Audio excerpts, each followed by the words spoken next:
I think we'll get started. Welcome everyone to the regular board meeting of May 9th, 2022 of the City Schools, where we are coming at you live from Harmon and Zooming live stream via Zoom.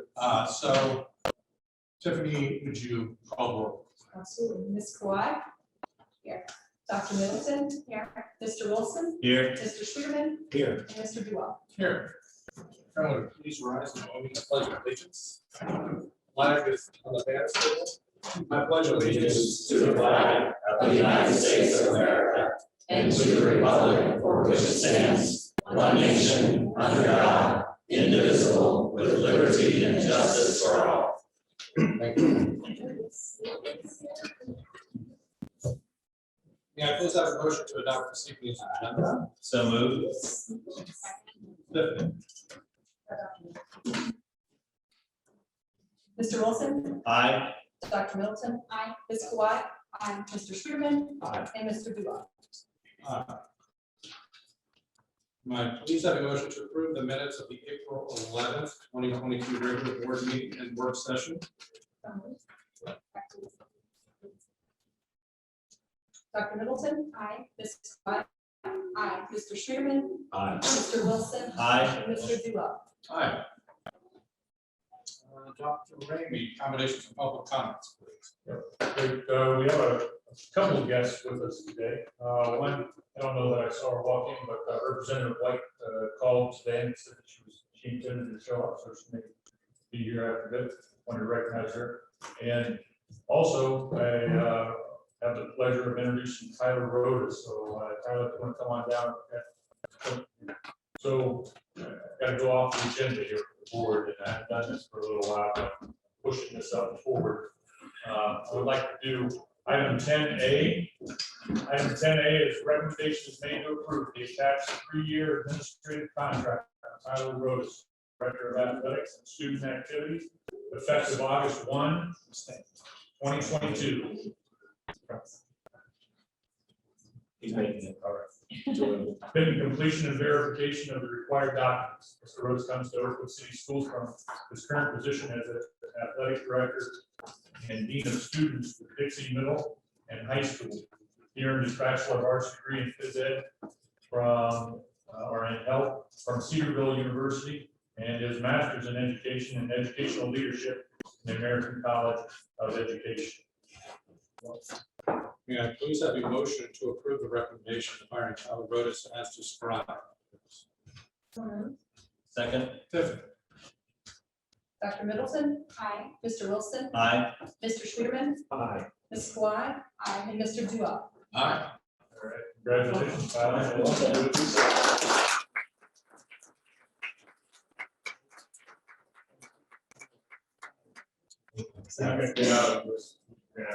Have to say there's something. Yeah, that's why you're in the middle. Congratulations, Tom. Thank you, appreciate it, everybody. I'm excited to be joining such a strong and supportive community. You can see that, obviously. My wife Whitney is in the back. We've got Gunner and Barrett and a little girl on the way. So exciting, fun, and we're excited to be joining Oakwood. And like I said, strong and supportive community, and obviously that's a necessity with athletics, and so excited to dive head in and get going. Super. And now, Mr. Rhodes is going to start over the summer and we transition. He's got some work to do, obviously, when he finishes his current position, and then he'll be transitioning with Mrs. Connor over the summer. Yes. Great. Excellent. You're not going to do that. Yeah, so we'll finish up some things at Dixie in June. Hopefully, we can start getting plugged in over here. So, All right. Well, welcome. thank you, appreciate Take it. it on there. Thanks.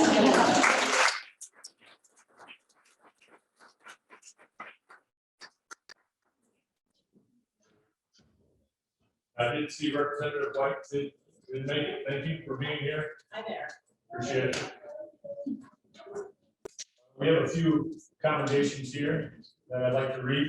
Congratulations to Oakwood High School junior Emery Gowdy for winning the Merit Award for her entry into the 2022 Architecture Student Design Competition.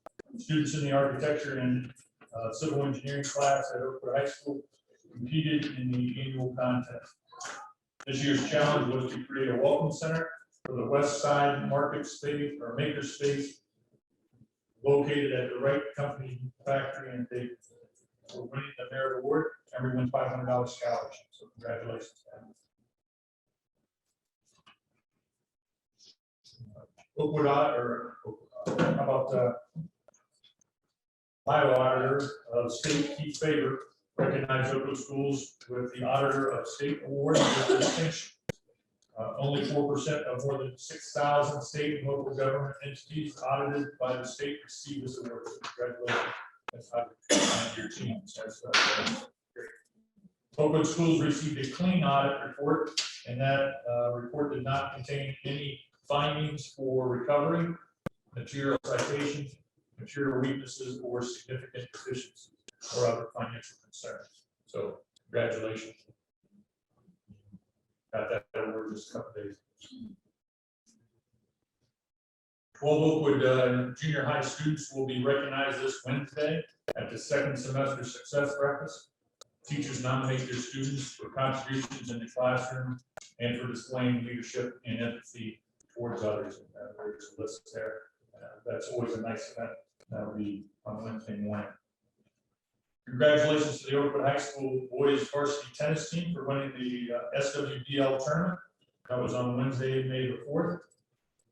Winning in singles, we won all 3 singles actually. So Noah, Max, and Andrew won, and then doubles champions Jack and Rowan, and then Nick and Eric also won. So it's that didn't look like tennis, but looks like lacrosse. Let's see. So this is the boys lacrosse team, the junior high boys lacrosse team. They were state runners up for the first time in the program history. The junior high lost in the finals game 10-9. That's quite a showing. Congratulations to the junior high boys lacrosse team. Congratulations to the Oakwood High School Symphonic Chorale. The group received a superior rating in the OMEA state contest. So congratulations. Students who are continuing to do great things. The Oakwood High School Academic Decathlon team captured its 10th consecutive Division III national title in the United States Academic Decathlon National Competition, which was held virtually on April 20th through the 23rd. Competing on the team were Alex Bales, Call, Rebecca Bloomer, Brian Fisher, Rowan Hock, Evan Harden, Soren Kingston, Charlie Polka, Dan Bastones, and Elizabeth Yarborough. Oakwood High School teacher Lori Morris is the academic decathlon coach. She is now in that position. And then the final commendation here is the William Hewitt Studio at Oakwood High School is ready to go live. Students in the convergence journalism class, their program, will be using the space, which was made possible thanks to the efforts of the Oakwood School Foundation, Oakwood Fine Arts Boosters, the junior high, high school, and PTOs, and various donors. The studio is officially dedicated Monday, April the 18th. We have a short video of the highlights from that presentation. It was really well done.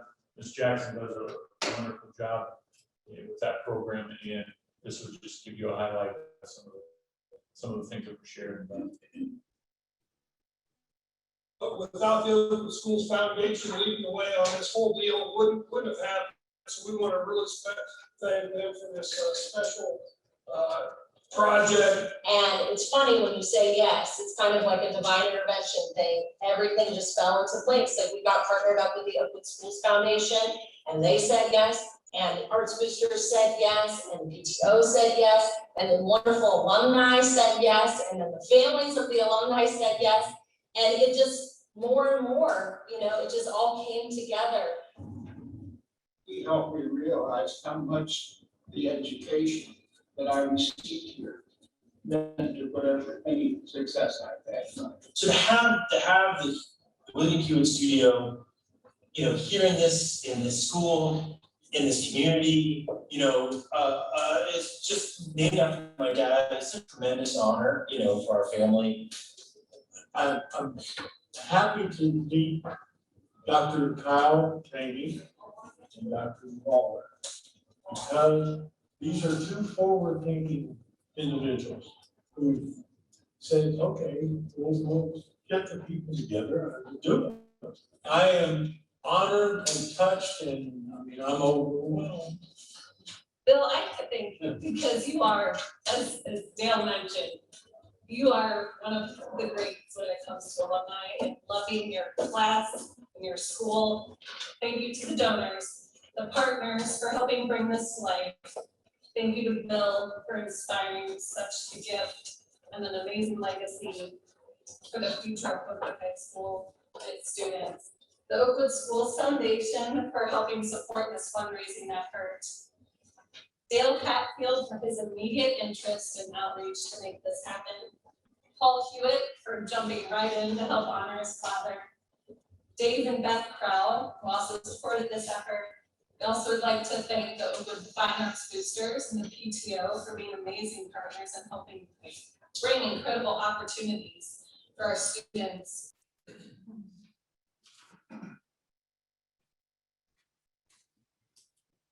Thank you, Tracy. That was a really nice event, and the studio is going to provide opportunities for kids who didn't have it. Pretty exciting. Okay, great. Time for public comments. By my count, we have 11. And we are, by policy, going to confine those to 3 minutes each, I think, as everyone is aware. I will do my best to keep us on time and try to get through set up as the speakers are presenting. So I would first introduce our welcome down Sarah Hall.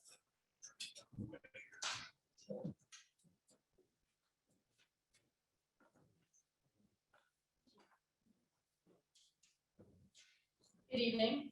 My name is Sarah Hall, and I'm a member of Girl Scout Troop 30149, as well as a senior at Oakwood High School. I'm here presenting my Girl Scout Gold Award project, which is the final award as a Girl Scout. I've been a Girl Scout since I was in first grade, and in the past, my troop has completed both the bronze and silver awards. For our silver award project, my troop erected a veterans monument in Orchard. For my gold award project, I decided to focus on upperclassmen at the high school. I've worked with the help of the alumni coordinator, Ms. Groman, my Girl Scout advisor, and Mrs. Hale in order to create an additional resource for juniors and seniors in their college search. What we created is a database of OHS alumni and the colleges that they attended. Before we started this project, there was no way for Oakwood juniors and seniors to know where previous students went to college and what their experiences there were. I myself struggled with choosing where to apply in a seemingly endless list of schools, and the idea for the project came from my own experiences. With access to this database, current students will be able to connect with alumni and receive an Oakwood-specific account of the transition from high school to college. This also has the added benefit of reconnecting alumni back to OHS. The database went live about a month ago, and so far we've collected about 80 responses from alumni. The database is set up to collect more responses from future graduating classes and to keep expanding.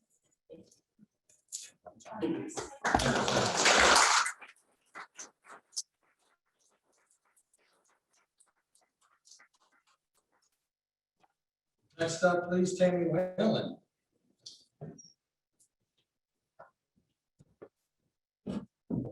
Hello again. I love being a Girl Scout, by the way. Good evening, everybody. I'm back.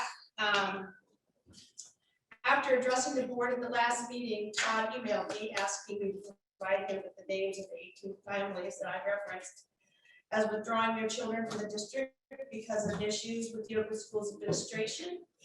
So I'm here tonight to follow up and with additional information and details related to my previous comments. Each of the families mentioned last month have confirmed that they are removing their children from Oakwood schools at the end of the school year.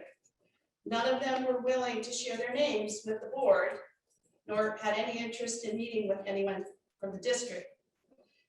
The shared sentiment was that these families were remaining in their Oakwood homes and did not want their names released because they do not want backlash from the administration, given that there are several weeks of school left.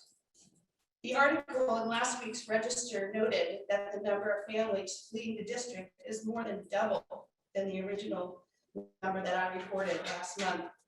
I was able to obtain the data used by the Register in their article, and while the names were redacted, the information was very, very specific. As of April 25th, there are 38 families withdrawing their 79 children from Oakwood schools. I can also provide you with some more specific details. 9 of those students are from Lang, 27 from Harmon, 24 from Smith, 14 from the junior high, and 5 from the high school. Again, these numbers reflect students not returning next fall. These families have also confirmed that none of them are withdrawing their children from our district because of military moves or job relocations. I will note that 32 of the 38 families are remaining in their open homes.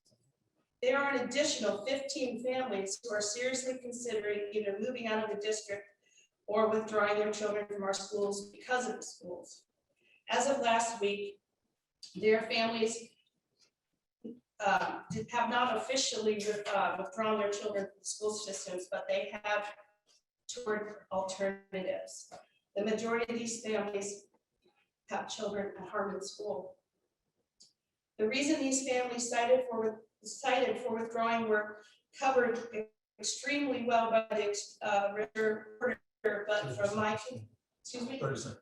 Oh, okay. Quickly, parents feel that the administration is a dictatorship that lacks collaboration and transparency. Parents feel that the administration has created a culture where parents are regarded as adversaries. Parents seeking to have an active role in their children's education are repeatedly shut down and shut out of the schools. Parents of special education students feel the administration does not see, hear, or value the special ed community. Finally, there is one thing that unites all of us. We all want what is best for our children and grandchildren and all the students of our district. Given the data, I call on you today to immediately take action to remedy the issues raised in the Register. Address them with a sense of urgency. Something is clearly broken. Please help this administration. Please hold this administration accountable for the culture they are creating. The report that they report to you. You can right this ship by holding the administration accountable for the decisions and the division culture that is created and being perpetuated. We are a small community and we cannot afford to have families continue to pull their children from our school district at this alarming rate. Thank you so much for listening.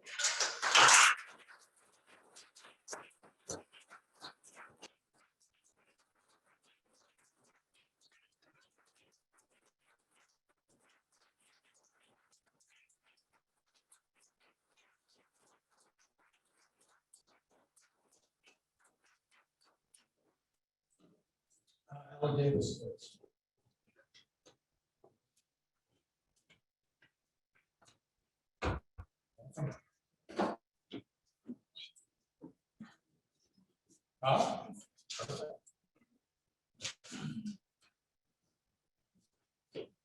Always been told to be brief, be bright, and be gone, so I won't take a lot of time. Allie Davis, I have 3 kids at the Oakwood school system.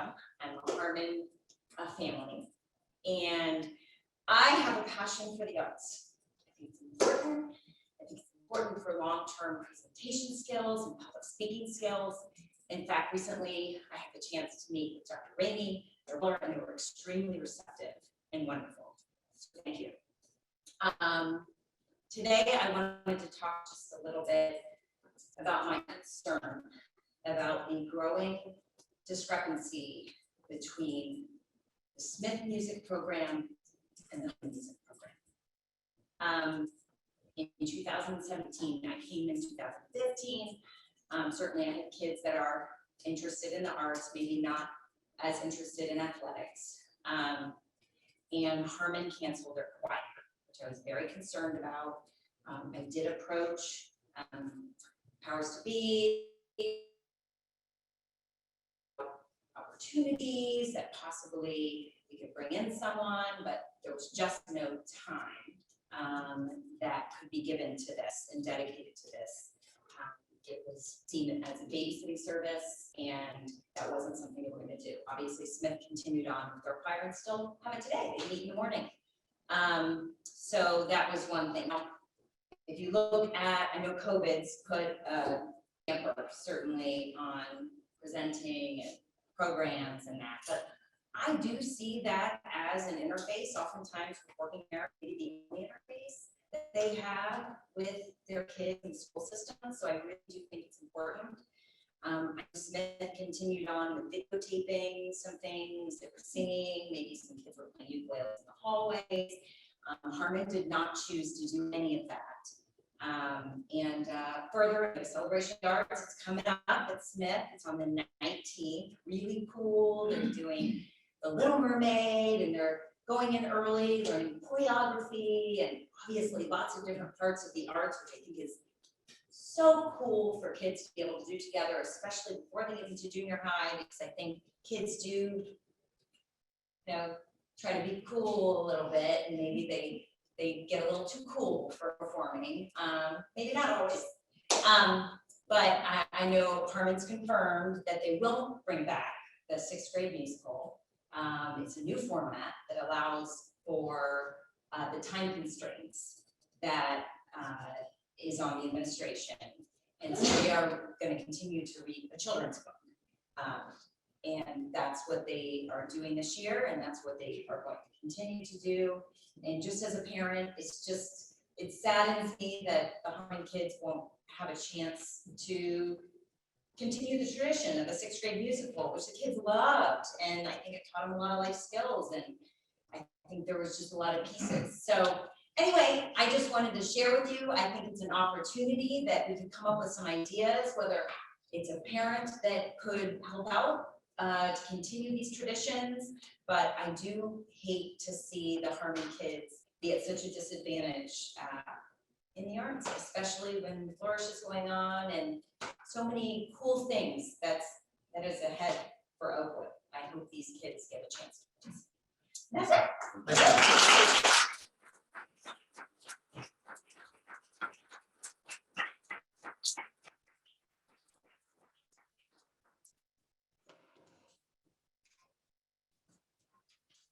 Melissa Morris, next up, please.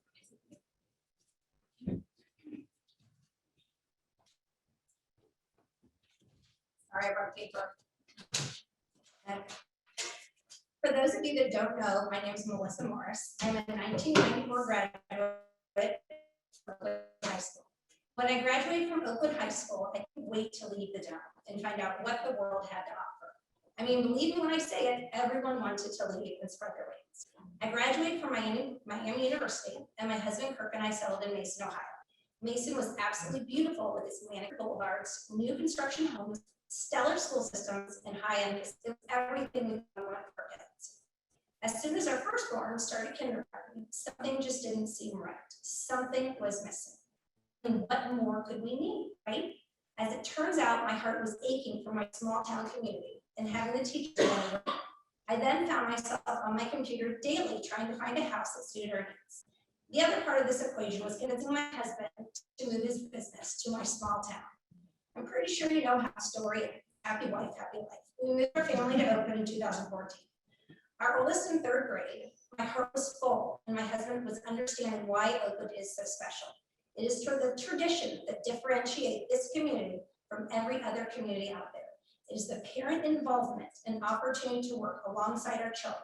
We enjoyed every minute of our 4 kids becoming part of the Oakwood heritage. Fast forward almost 10 years. What is happening?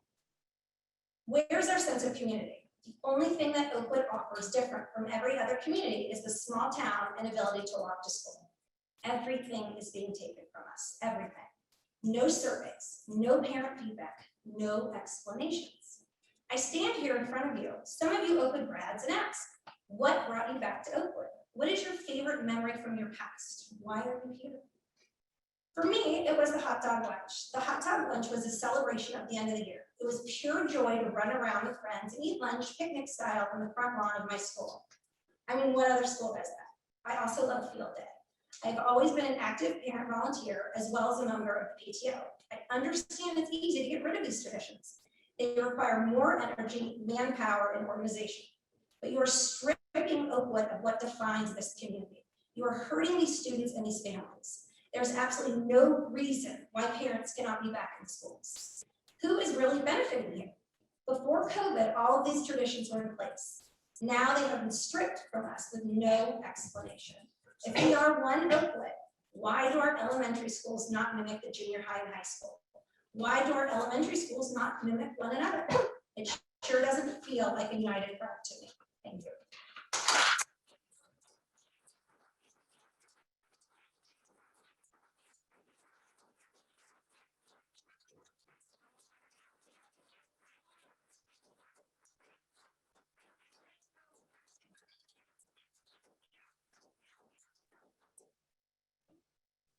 Welcome.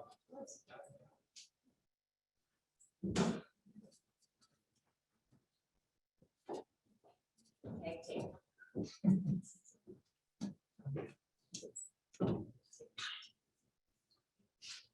Representative White, thank you for coming tonight. Dr. Ramey with the school board, thank you for the opportunity to speak. With age comes an appreciation for the little things. One of these for me is the ability to take part in school functions and programs in regards to my 4 grandchildren, attending school at Oakwood, with my daughter, son, stepchildren attended, especially elementary school. I was involved in all their activities. Now, in my role as a grandparent, I have relished the fact, and I thank God, that I'm so fortunate to have my daughter and grandkids just blocks away. It has enabled me to be active in their lives, particularly school. I thoroughly enjoyed coming here to Harmon to see plays, holiday programs, art fairs, the hot dog lunch, and of course, many, many other activities. During these events, I found myself getting very emotional when I realized how blessed I am to have such a big part, be such a big part of their lives, and all these wonderful traditions that we have. Currently, a large percentage of these traditions have been withdrawn for me, and most importantly, for the kids. What happened? The most obvious is COVID. But while most of the country has gotten back to normal, our schools have not. We, all of us, parents, grandparents, teachers, the school board, serve the community, many elected by the community, with one purpose: to help our children grow emotionally, socially, academically, and to provide opportunity. I am saddened and surprised by this turn of events that has kept programs and willing parents and grandparents involvement out of the school. We are all familiar with the phrase, it takes a village. As educators, you are so fortunate to have these resources and volunteers from not just parents, but grandparents. The doors need to be open. If not for us, then the children. They're missing out on some of the memories that they will take with them forever. As an involved community member that grew up here, raised my family here, and now the next generation, let us not forget the little things that have endured through time and make Oakwood so special. As a realtor here for 35 years, I take pride when I sell a home in our community, and my buyer comes back to tell me how special it is here. They love the involvement, the rich traditions, and I've said 3 times now, the little things. Thank you.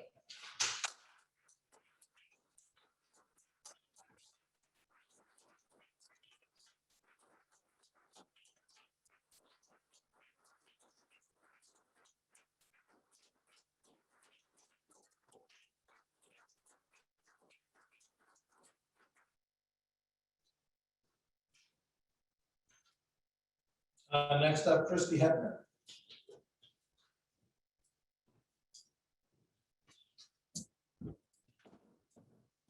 Hello. Before I begin in my comments, I'm going to be citing some specific data, which I have provided. I will provide each of you, all pulled from the Ohio Department of Education's website.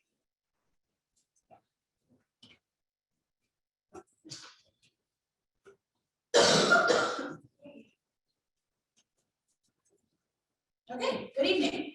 My name is Christy Hefner, and I'm here tonight to speak about special education. As a parent of a special ed student at Oakwood, I'm speaking on behalf of myself and on behalf of members of the Oakwood special education community, many who are here tonight. One parent in the special ed community asked me to share this on her behalf, stating, instead of being a partner in education with the school, there were these constant walls put up or hoops to jump through to get my kids the proper support that they needed and deserved to be successful. It is exhausting and too hard. Many of us feel the same. As last week's Oakwood Register pointed out, special education, or lack thereof, is one of the primary reasons a minimum of 38 families are withdrawing their kids from our schools. Recently, Oakwood was presented with an incredible opportunity to recognize the special ed community when it was announced Mr. Eaton was moving out of his role doing 3 jobs, including line principal, preschool supervisor, and district special education coordinator. This was the perfect time to reevaluate how Oakwood does special ed, to send a message to the special ed community that we are seen, we are heard, and we are valued by this administration.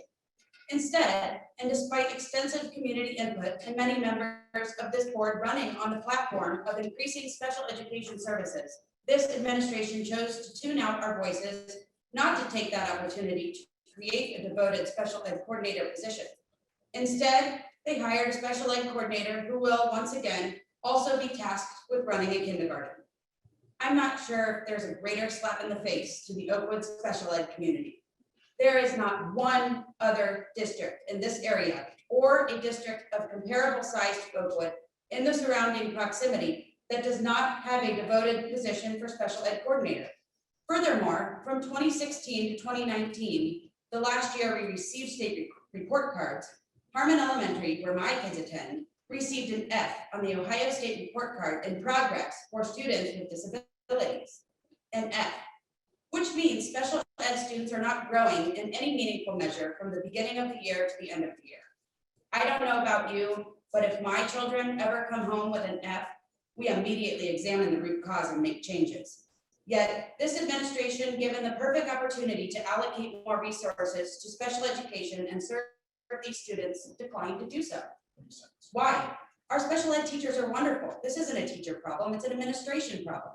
This administration continues to devalue the special ed community by refusing to allocate the resources our kids so desperately need. Special education students make up roughly 13% of this district. That is around 264 kids, all who require extra resources.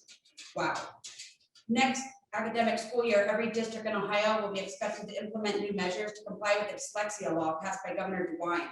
In Centerville, administrators are moving full steam ahead with executing a well-developed plan to address this law. They've hired 3 instructional coaches to implement training that teachers are receiving this summer in multisensory education and have a plan to screen students for dyslexia beginning in the fall. Why don't we know Oakwood's plan?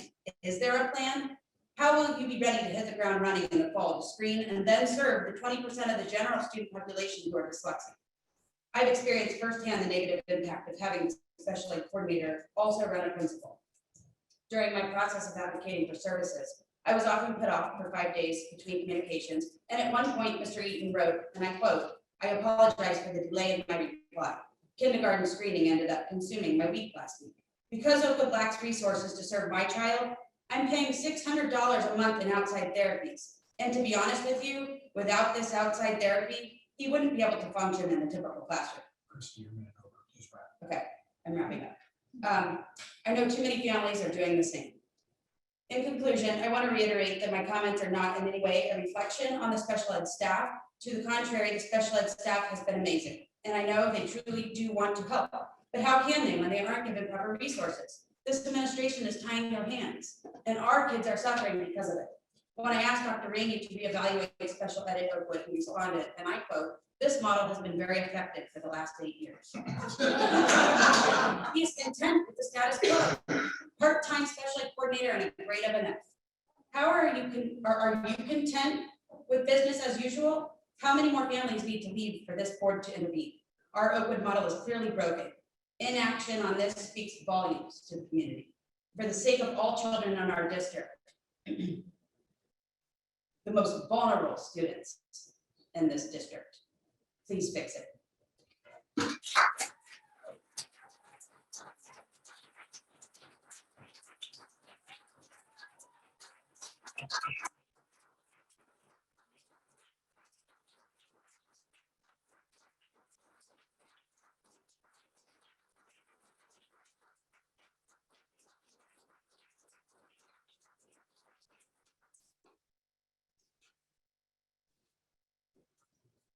Nicole Walton, please.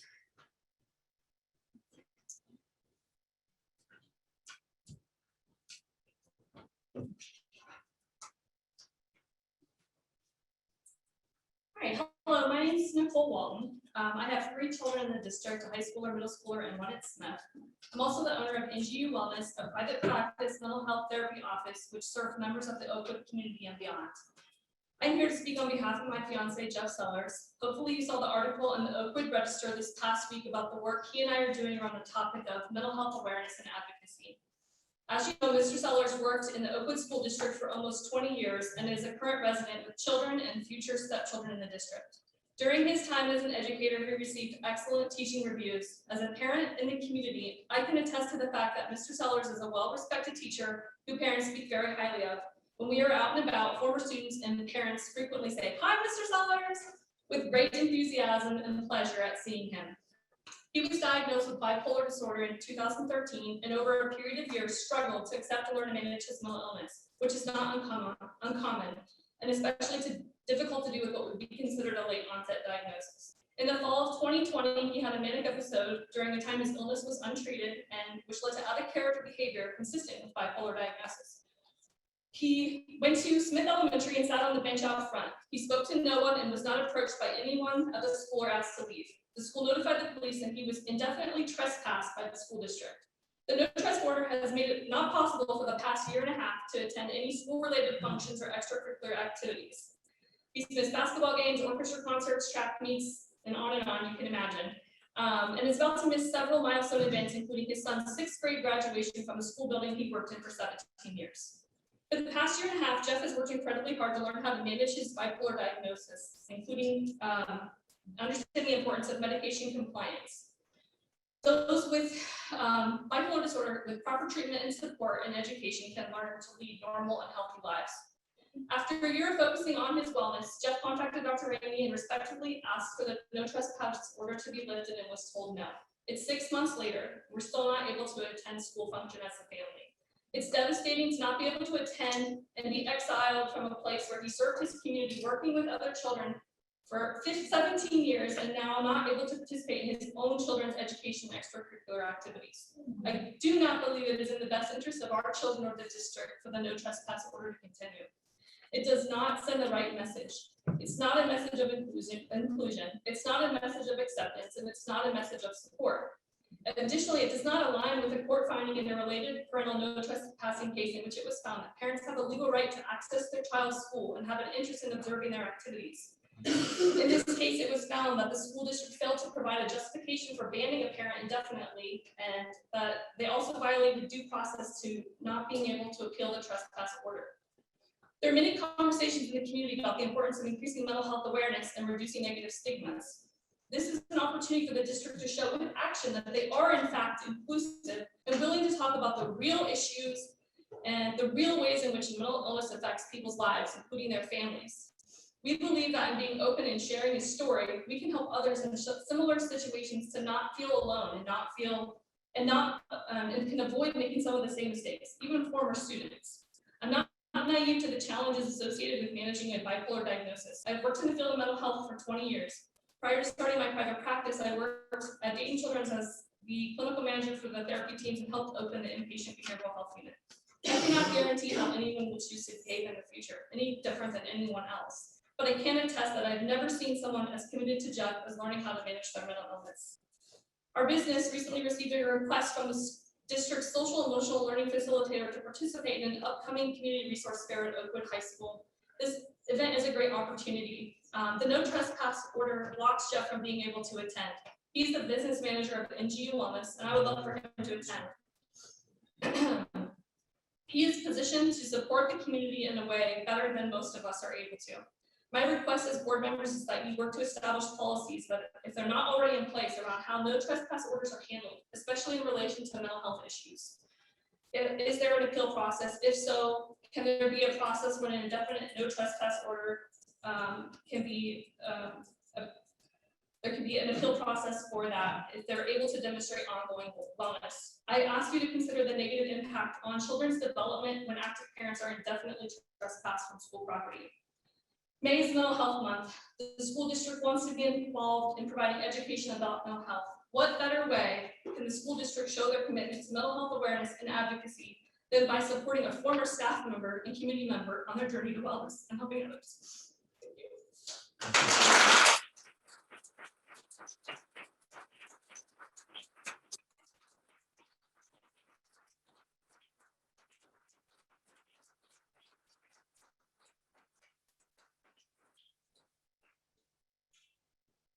Trevor Hoffman, please.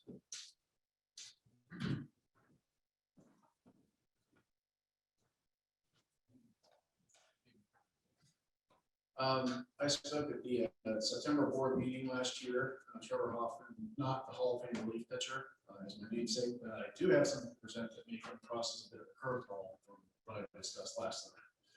That's a volunteer idea that I have, a proposal. I know that I've seen Oakwood students are involved in volunteering in different ways in the community. I have a proposal, maybe you're doing it all, they're doing it already, and that's Habitat for Humanity. Over the past few years, I've been a bit of a Pied Piper and trying to organize people to volunteer for this, both in my church and also with, actually I've been collaborating with Sam North. We're going to be getting citizens from Oakwood to volunteer for this. This is a wonderful, wonderful charity. It provides affordable housing for low-income families, and we do it by relying on volunteers to show up at these build sites and actually build affordable homes, or sometimes refurbish them. And then the organization then provides an interest-free loan to the family, and the family is sweat equity as well. They actually are working on their own. It's very rewarding, and I think it would provide a number of benefits for if students who get involved. It's available for people down to age 16. The parents sign a waiver. And I can't emphasize this next part. You do not have to have any particular handy skills to be able to do this. Because my wife testified in road, she was up here, I have none. And I do it regularly now. And you work under professional supervision. So I think this would be wonderful and be helpful for students in the two ways that I can think of, in addition to, well, first of all, serving the community. The first is the skills you learn are very useful. When I went to the middle and high school back in the Stone Ages, we had wood shop, we had metal shop. You learn all kinds of skills, all kinds of tools. I learned how to put in subflooring, vinyl siding, shingles, putting in windows, painting, all kinds of things like that. Secondly, I think this would dovetail very well with the EDI initiative that the school is starting putting in place, because I can speak from experience. The families are almost entirely diverse, underprivileged families of color that are being served by this. So this would give Oakwood students a chance to interact with and serve families and communities that they probably don't get to interact with much. So if there is interest in doing this, and I spoke with my representative, I should say my contact at Habitat, and asked, right now they're building about 3 or 4 homes in the Dayton area per year. What would it take to ramp that up to 5? And in addition to money, of course, which they need, was volunteers. So I would just like to throw that as a proposal. I'd be more than happy to make myself available to volunteer to help coordinate this with the school if they're interested. And maybe we could even kick it off to attract attention to this by having maybe some of you on the board join me in a volunteer session, which I'd be happy to organize. We could get the Oakwood Register to do a piece on it. I think it would be a great opportunity. If you're interested in moving forward with this, I also have my contact information. Let me know. Right.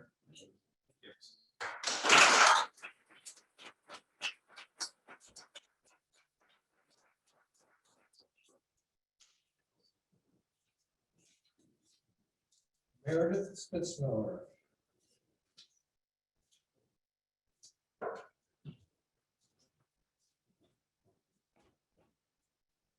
Thank you, everybody, for letting us speak tonight. My name is Meredith Spitzmiller, and my husband Ed and I have had a child at Harmon Elementary since 2006, which makes us Harmon dinosaurs, not Oakwood legacies, but we're Harmon dinosaurs.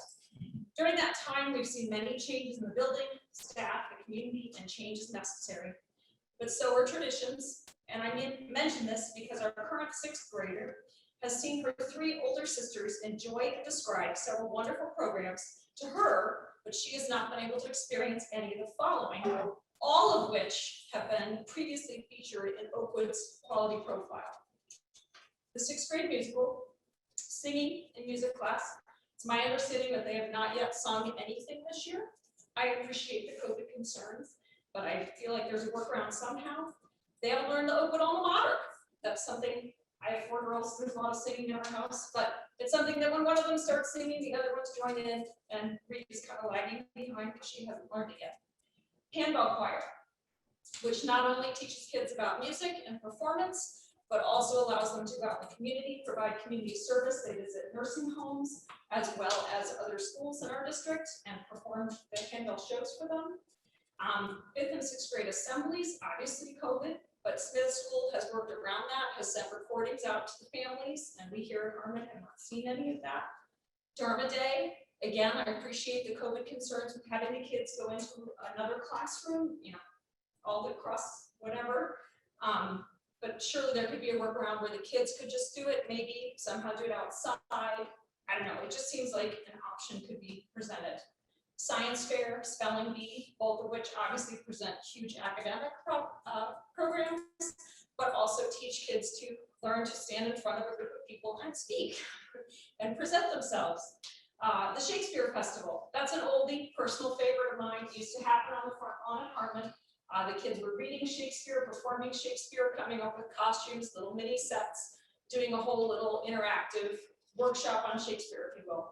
Battle of the Books, which I myself ran a couple times. The kids are encouraged to read 8 to 10 books during the school year and then answer questions on them as a team. Team building, again, a little bit of performance, a little bit of academic, you're working in all those different things. Everybody Counts, huge program for inclusivity. I don't understand where it went and why it's not happening anymore. We're saying we're teaching inclusion, but we're not teaching that. Thank you. And finally, the PLACE project, which used to be for varied grades and is now, as I understand it, down to very specific. I think 1 grade, I could be wrong on that, but the program definitely has been contracted. So with the understanding that modifications needed to be made as the world's been affected by COVID-19, why haven't substitutions or replacements for these programs been offered? Many of these programs could have continued to exist in some capacity as they had done at Smith School. Or if it was necessary to discontinue the programs, why weren't we offered an alternative? The team building and skills the students would have gained from these programs are necessary. We need to motivate our staff and students and allow them to grow. Otherwise, we are simply maintaining the status quo, even performing below it. And as Oakwood City Schools prides itself on improvement, why have we allowed some of the staff at Harmon to stop encouraging improvement and change? Is this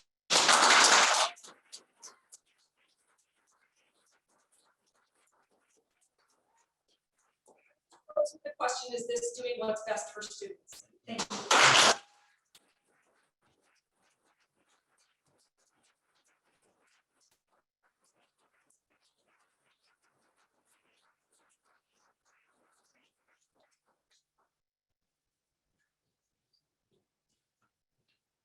Mike Miller.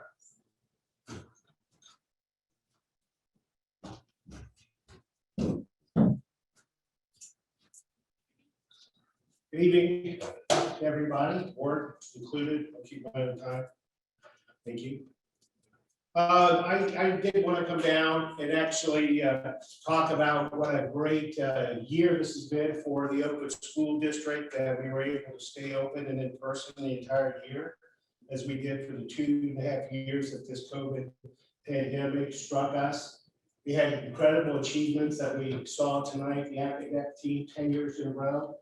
And I want to applause for that. And that's an incredible accomplishment by the board. The premise that the district does not listen to the community, I think, was really exemplified in the fact that just recently we listened to the community, the board listened to the community and changed the grading scale. There are other things that has been accomplished here as well in what we're talking about.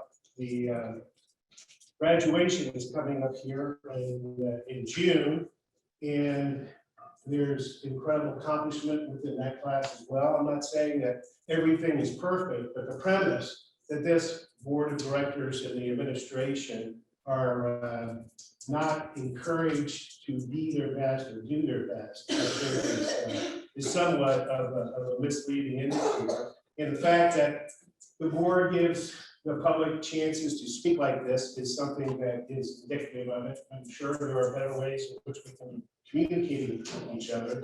However, I would like to finish up here as I am going through this, that things go according to a process, and that this process sometimes takes some time to get through, but to think that this group of people are not dedicated to doing what is best for all students is, again, sometimes I think it's a little strain in that.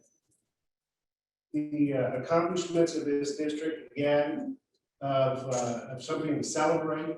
And I think, again, listening to the community was the bringing on of the lacrosse program that was brought forward recently, and we just heard tonight about the Oakwood Junior High School finishing second in the state within 5 years. So there are challenges that are facing us as a community, no doubt, but the reality is that we're tethered at the hip, the community, the district, and the administration. I just wanted to take a couple of minutes to come down here and thank the district for the work that they did this year, for the incredible effort going through. And then I'll end on the last thing is we were looking at going virtual, and then we went to half days. And then last year, the last thing we did was listen to communities that we went to full days for the last 6 weeks. Something that I thought was not in the district's best interest, but we did it.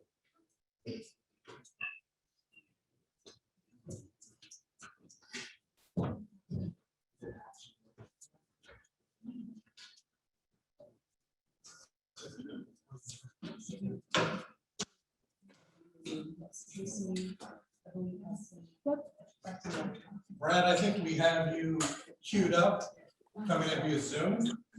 Yeah, hello, can you hear me? Yeah, really well. Okay. Thank you. Yeah, sorry I can't be there tonight. I've got a 4-year-old and 2 preemies that I don't have the luxury of coming in. I'll try to be quick. I wanted to speak because I saw the article this past week, really prompted me to want to say something at this meeting. But before I speak on that, I just want to point out, that there's something in this community that I find really toxic and unwelcoming. And it's that idea that if you've been here for 4 generations, your opinion matters more than if you've been here for 4 years. I hear that come up a lot, in particular when it comes to the schools and other things about having opinions in our community. If I haven't been here long enough, I somehow don't matter. That's just something I find unwelcoming about Oakwood, and it's come up tonight. On the subject of the COVID reopening, I think reopening with COVID is doing the impossible. If you open too early, you're wrong. If you open too late, you're wrong. No one's going to be happy. I really appreciated the board. I felt like they were possibly erring on the side of late. I have at home an unvaccinated 4-year-old at Smith. He's too young to get the vaccine. And as I mentioned, I have 2 preemies who are at risk. With the reopening post-COVID, we're not just keeping in mind COVID, but with everyone isolated for 2 years, there are, we're seeing spikes in other communicable diseases. And so it's not just that. So the idea of not having parents being an additional factor, not bringing in the parent volunteers yet, I thought was part of a responsible reopening. So I just wanted to support the board with that piece. When it comes to questions about special ed, my student at Smith has an IEP. He's a special ed student. I have felt totally supported throughout with regular communication with multiple people along the whole process. I feel seen and heard. I think my son is getting the support he needs. The question for me as a parent is, what is my anecdote versus other, when does something become systemic versus a number of anecdotes? I know when it's your kid, it's the world. I don't want to dismiss anyone's complaints. And so if there is a discrepancy between Harmon and Smith, something like that does need to be addressed. But I want to say so far the system is working for me and my son. I feel great about that. Just on some other notions that in the article, it mentioned social emotional learning, and I'm sure DEI, diversity, education, inclusion might still be an issue. Someone earlier in the meeting mentioned dictatorship. We just had a school board election with what I felt like were clear results. And during the campaign, almost all of these issues were discussed. And so I feel like the community has sort of made a decision on who they want on the board and the direction they want things going. Again, I don't want to dismiss when something is wrong for someone, their complaint is valid, but I don't know that it's systemic necessarily. At least I'm not getting that feeling. And I do feel like the community is going in the right direction. If we were to move here again, I think with some of the conversation that I've seen about what the school is doing with social emotional learning, diversity, equity, inclusion, my wife and I might even be more likely to move here. So for where my wife and I stand, it's not clear to me that anything's broken because we have not experienced that. So I just wanted to voice my support for the board when it comes to those topics. Thank you, Brad.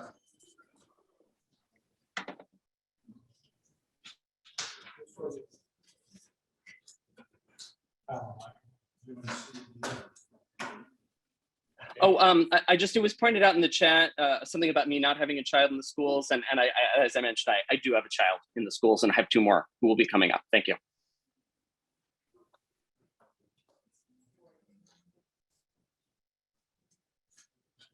Okay, that wraps the public comments. So thanks to all who presented this evening. The board thanks the following staff members, parents, and students who participated on the Director of Athletics and Student Activities interview team. Staff members included Sarah Patterson, Andrea, let me get some of these names wrong, Lokai, Jordan Millard, David Baumgartner, Heather McLaughlin, Kim Gilbert, Will Tomier, and Rich Bajenski. Yeah. Heidi Edwards, Alex Brohard, Hannah Haseker, and Isaku Kawai. Parents included Kyle Ponsloff, Molly Cash, Bill Boboy, Sean Cahill, Kyle Duwell, and Jen Fester. Students included Sadie Knosman, Carter Stack, Deirdre Lynch, Itzel Keaton, Caleb Westner, and Ella Klein. So thanks to those individuals for that effort. Board would also like to thank, and Allison, I'm going to probably need your help again. Following staff members and parents who participated on the special education supervisor link school principal interview team. Staff members included Jody Anderson, Harrison Gowie, Beth Morrissey, Kathy McCready, Sharon Savage, Eileen Epley, Rachel Alspa, Leslie Daniel, Joy Castro, Deb Osterfeld, Becky Zazuris, and Crystal Elkler. And Melissa Wallace, Karen Stevens, and Dawn Millhouse. Parents included Heather Jackson, Lauren Olson, Kelly Kempton, Emma Harris, Jameson Locklear, Enos Mauersberg, and Tony Brown. So thanks to each. Well, it's like to be a teacher. Yeah. Now I know about it. Yeah. No, but thanks to those 2 sets of groups who helped us through those 2 efforts. Dr. Lang, turning it back to you for the showcase. Yes, so tonight, Harmon teachers Anthony Holzberg and Mallory Wright will present student experiences at a virtual whale watch on board a Pac-12 Eco Adventures vessel. Yes, you guys are like whale experts. We do interactive read labs, and so that's where it started. We had about 3 books on whales, and so that really piqued the students' interests. And also in science, we do animal adaptations and behaviors, and so that was a way to also incorporate whales. And then the students wanted to help out, and that's when we decided to adopt a whale. We linked up with the Pacific Whale Foundation, and they had a great team of educators that wanted to support our students. And from there, they gave us educational materials. They linked us up with a virtual whale watch.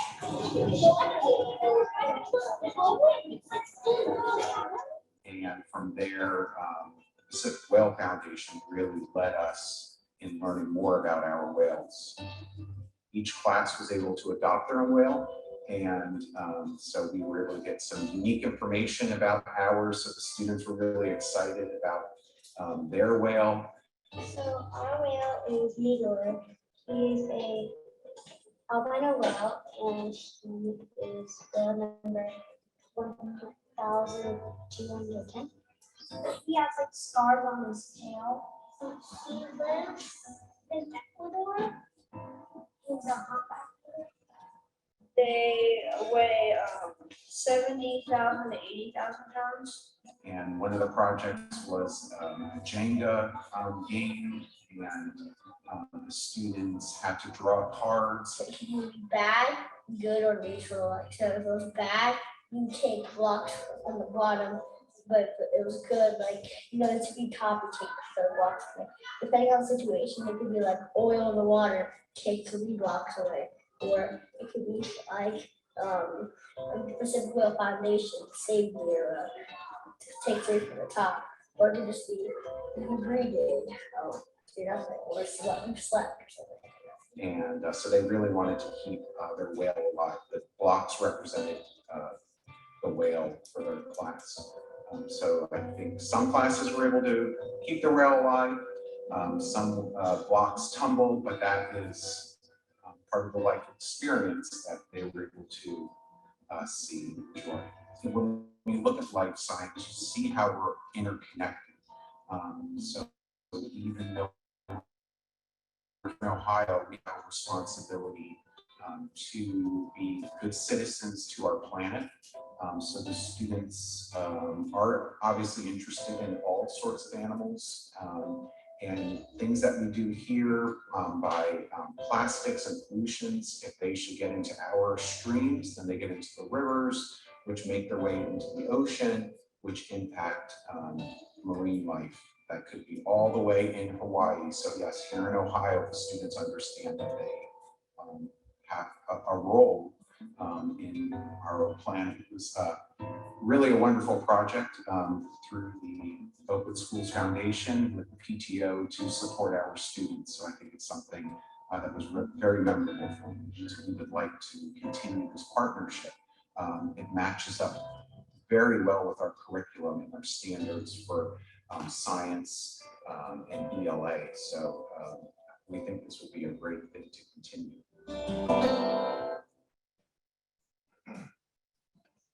Thanks for sharing. Moving on to board reports, I'll start at the end of the row there with Darren, if you have one.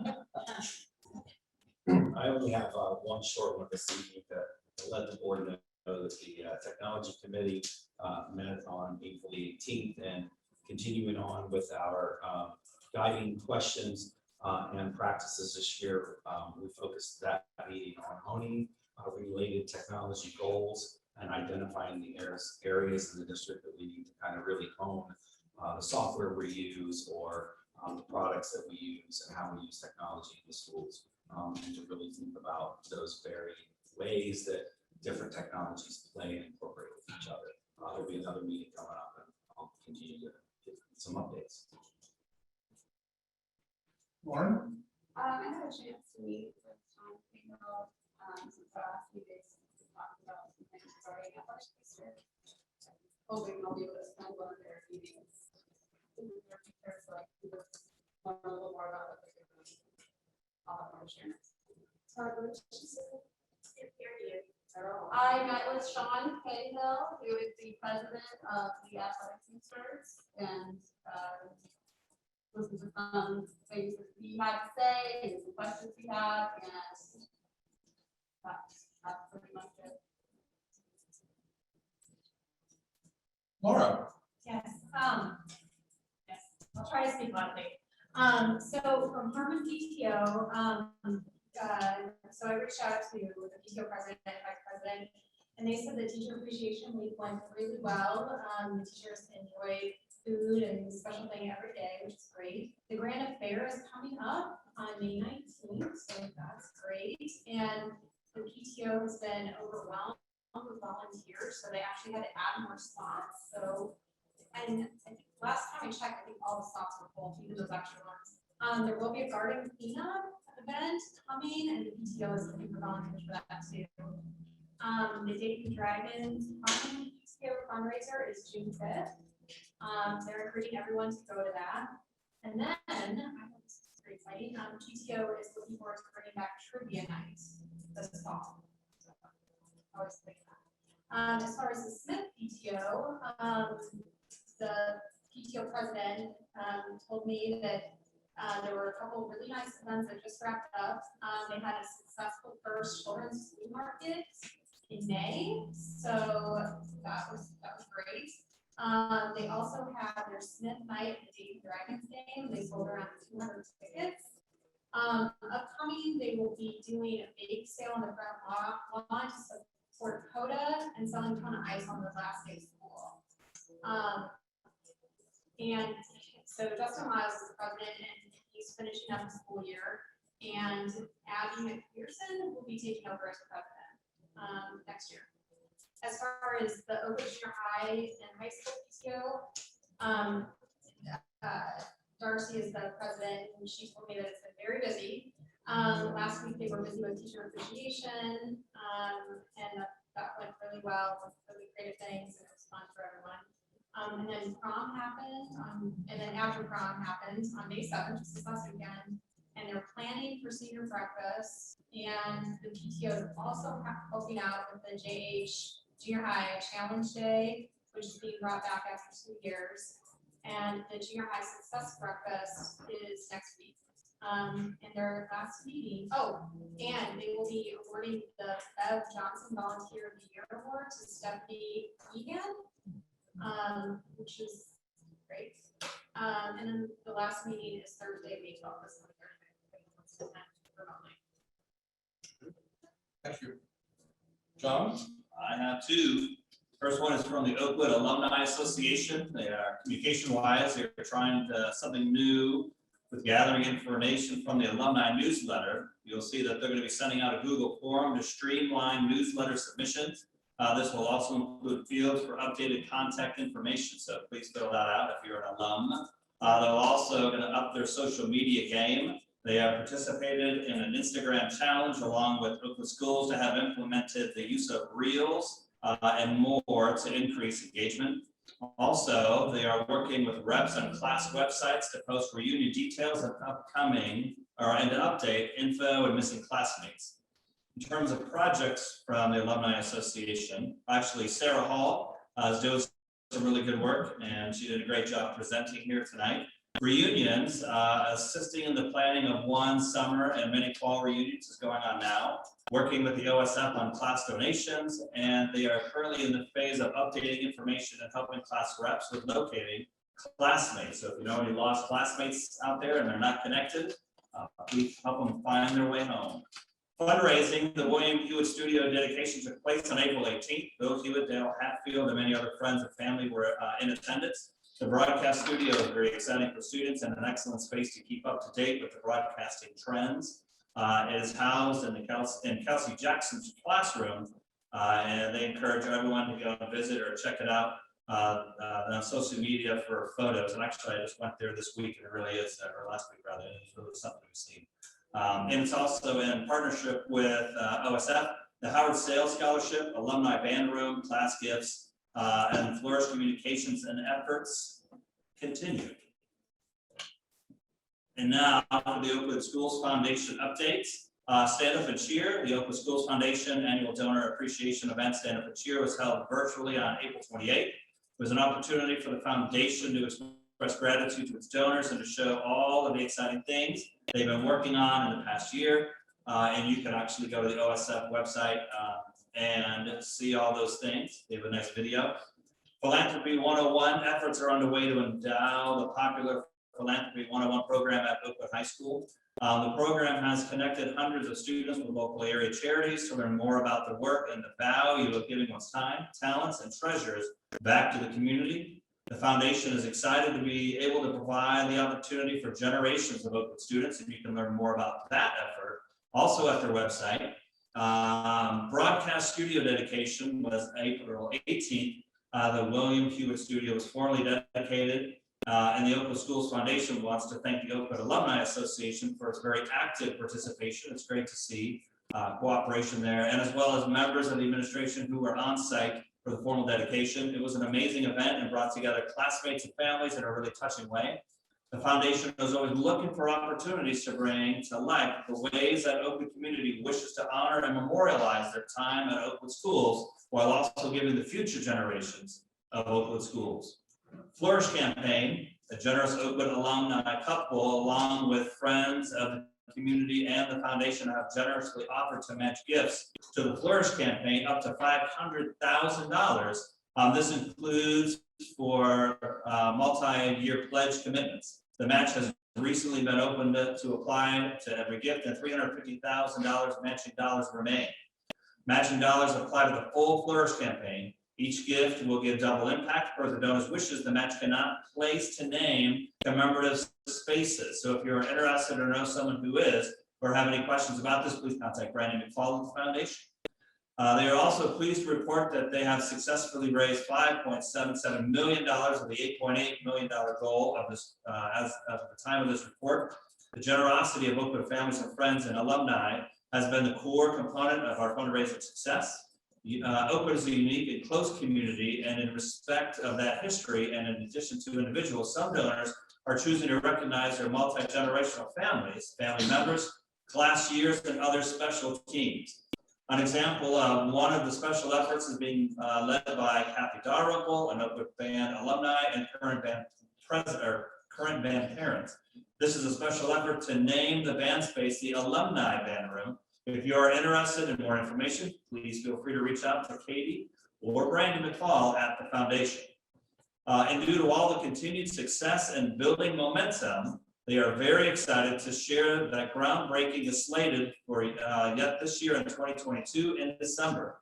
This allows project completion in January 2024 with the March of 2024 move-in date. The spaces would be fully integrated into the curriculum in the 24 to 25 school year. And more information about the Flourish campaign can be found at oakwoodschoolsfoundation.org. They're incomplete, my report.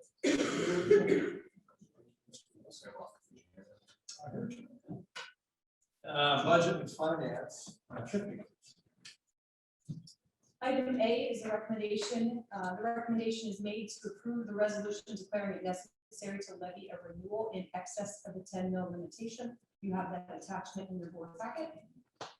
And please have a motion to approve the recommendation of 5A. So moved.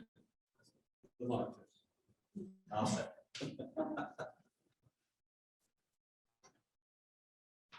This is the first resolution in the renewal of the permit improvement levy, which is a 5-year levy, initially voted in 2007. This will be the fourth vote to the community.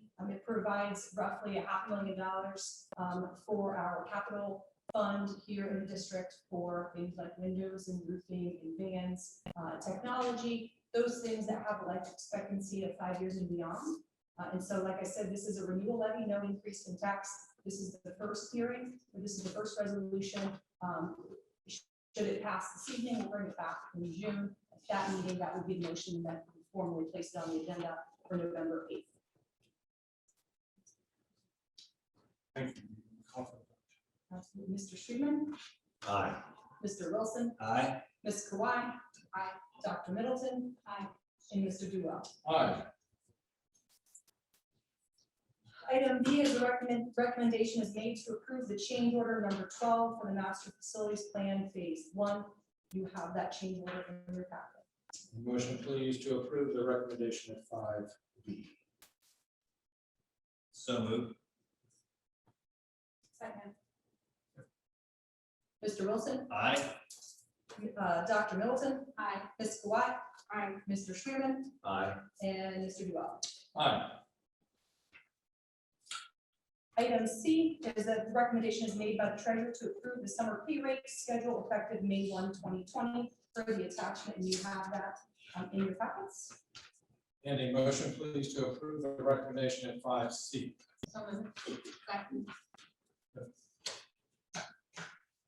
Dr. Middleton. Aye. Ms. Kawhi. Aye. Mr. Wilson. Aye. Mr. Schwederman, Aye. and Mr. Duell. Aye. Last for your information is the financial report. You can see there, we are running in line with plan where we'd expect to be, with the exception of state funding, which we believe to be a virtue of timing, given new funding model. Unfinished business of the board. Any new business? Hearing none, moving to administrative reports and superintendent recommendations, Dr. Green. Item 8A, recommendations made to approve the change to the Oakwood Junior High and High School student handbooks for the upcoming school year as presented at the April 11th, 2022 board meeting. Motion, please, to approve the recommendation of 8A. So moved. Second. Tiffany? Dr. Middleton? Aye. Mr. Wilson? Aye. Ms. Kawhi? Aye. Mr. Schwederman? Aye. And Mr. Duell. Aye. Item 8B, recommendations made to approve the Oakwood High School proposed fees for the upcoming school year as presented at the April 11th, 2022 board meeting. Motion. Excited? I guess so. Motion, please, to approve the recommendation of 8B. Derek? So moved. Mr. Schwederman? Aye. Dr. Middleton? Aye. Ms. Kawhi? Aye. Mr. Wilson? Aye. And Mr. Duell. Aye. Please, board, I'd like to take items 9A through F and items 10B through N. Please have a motion to approve the recommendations found at 9A through 9F and 10B through 10N. So moved. Second. Tiffany? Mr. Wilson? Aye. Ms. Kawhi? Did I get that right? I'm sorry. Dr. Middleton? Aye. Ms. Kawhi? Aye. Mr. Schwederman? And Mr. Duell. Aye. You're ready to listen to executive session.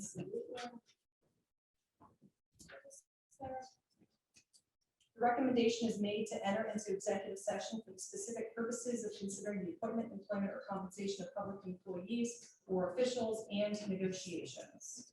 Motion, please, to go into executive session.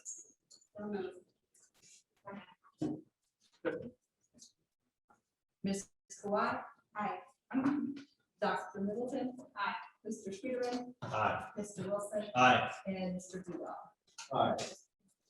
Board now will move into executive session, and upon the conclusion, we'll exit without taking any additional action on behalf of the district, and we'll adjourn the meeting. That is the meeting. Thank you all for coming and have a good evening.